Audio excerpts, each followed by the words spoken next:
Well, hello and a very warm welcome to Daily Dispatch, a show that gives you all the latest news and updates from the digital ecosystem. I'm Priya Sheth. Thank you very much for logging in on a Friday evening. Time now to get you all the top news stories that we've been tracking for you all through the day. Well, first up, the Securities Exchange Board of India has announced a new set of regulations to ease the listing process for Indian startups on the stock exchanges. The SEBI board meeting unveiled several measures around the Innovators Growth Platform, which is basically a vehicle designed specifically for the listing of startups. It also tweaked rules around delisting. Well, moving on to the second headline of the day, grooming startup Bombay Shaving Company has raised about 15 crore rupees in funding from its existing investor, Sixth Sense Ventures. This round of funding comes right after the startup raised about 45 crore rupees from consumer goods company Reckitt Benckiser in January 2021. With this funding round, Sixth Sense Ventures now owns about 24% of the startup. Well, investment firm Ivy Cap Ventures has invested about 15 crore rupees in financing for AI-powered energy analytics leader, which need to accelerate their growth plans in India.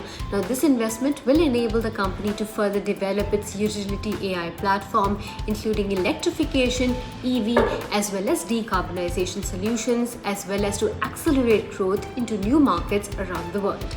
Well, moving on to the final headline of the day, social e-commerce as well as online grocery startup City Mall, which focuses on tier 2 cities and other lower tier locations, has raised about $11 million in a Series A round led by Axel Partners. Now, City Mall plans to use this funding to strengthen its supply chain logistics network as well as to expand its footprint to 20 new cities in tier 2, 3 as well as 4 markets.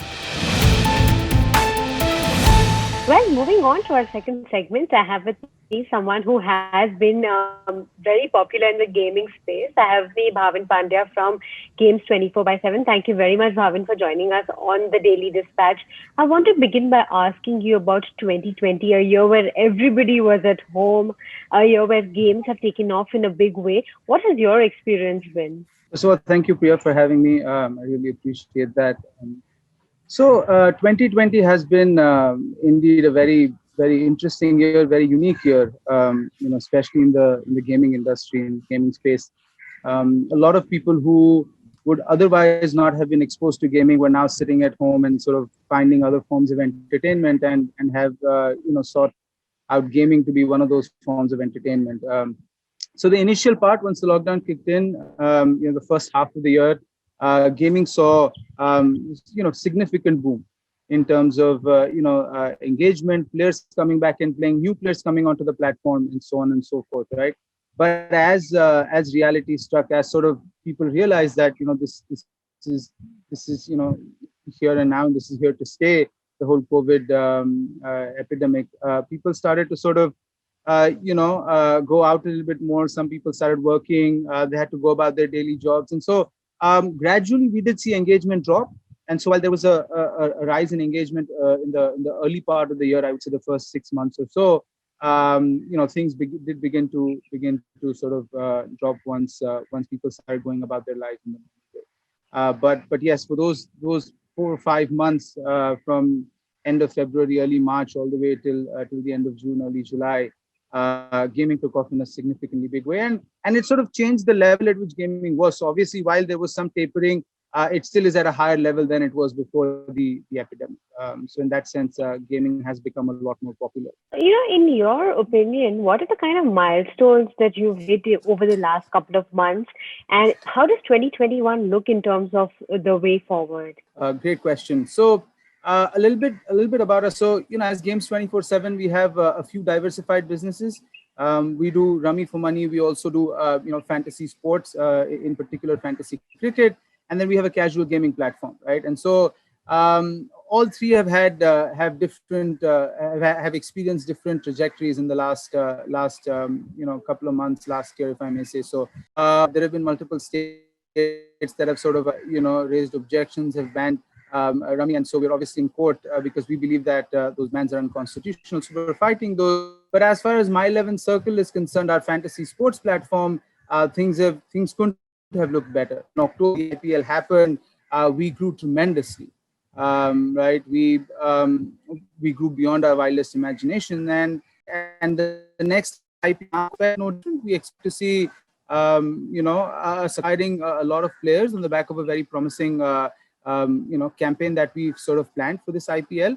And lastly, when it comes to our casual games platform, Ultimate Games, we've realized that casual games are a lot more popular when it comes to monetizing them in the West, especially among the middle-aged woman audience. And so, we're releasing a game very soon in North America, which will sort of it's be a very fresh game, a game that's not been done before in the North American market, to try and capitalize on the popularity of casual games in the West. So, what kind of targets are you setting for this IPL period, and what are your expectations in terms of how it's going to shape up for you? So, let me give you some background. So, in 2019, when we first launched our fantasy sports platform, My 11 Circle, we were nowhere in the picture. We were one amongst 100 odd, fantasy sports companies that were there.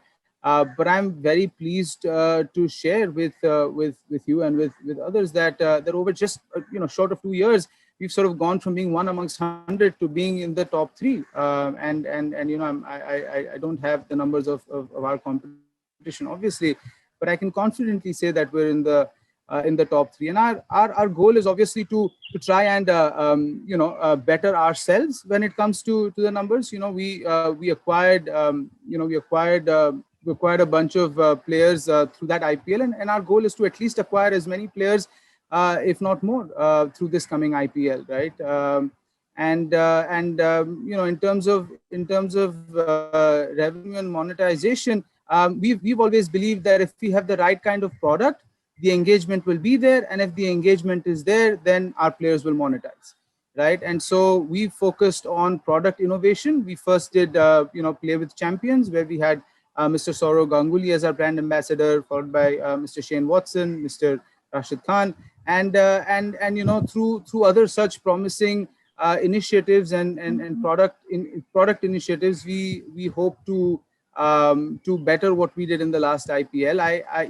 I'm specifically not talking about the numbers here because the space is quite quite young, quite nascent, and so whatever targets we set for ourselves, we end up beating them anyway. So we're just going to sort of give it our best shot and make sure we can acquire as many players as we can. I want to understand, since you all are looking at scaling up aggressively, what is your overall fundraising strategy now? Are you in need of funds? So we are, when we started out, right? We started out in early 2009, right? The one thing that we were very clear about, was that we're going to operate this business responsibly, and we're going to operate it in a way that we're never reliant on funds, right? So incidentally, actually, the both times that we raised funds, we have marquee investors like Tiger Global and the Rain Group, and when we raised those funds, it was the time when we actually didn't need funds, right? And so that has sort of continued. We became profitable very early on in our journey. We've continued to be profitable. And so ours has been a journey where we've said that, we'll raise funds strategically, because if we come across certain great opportunities that we want to invest in, if we start raising funds, then we may miss the boat. So we're continuously, speaking with people, engaging with people, and if stars align, we go out and raise funds. But otherwise, we're not saying yes or no to raising funds, right? We're just going about our business and making sure that we have the right kind of if the right kind of opportunity exists, then we have the funding to back it. So going forward, I wanted to understand, as we enter 2021, 2022, in terms of what your goals are, in terms of what kind of KPIs or targets that you've set for Games 24/7. Is there some sort of roadmap in terms of revenue, in terms of profitability that you'd like to reach? So again, if I can sort of break it down into the three parts, right? So obviously our goal has always been that, as soon as possible, we need to become profitable in what it is that we're doing, right? That's how sustainable long-term value creation businesses are built, right? And so with Rummy Circle, given the recent bans, our goals will be to sort of try and reverse those bans, to sort of, prove in the court that, those bans should not have been there in the first place. And that's so that's one part of our Rummy Circle business. And the other part, obviously, is that our country is very large, right? And while Rummy is popular in the south, there's no reason why Rummy cannot be popular pan India, right? And so what we're going to do is also make sure that we're expanding our market share in other parts of India where the game is not popular, right?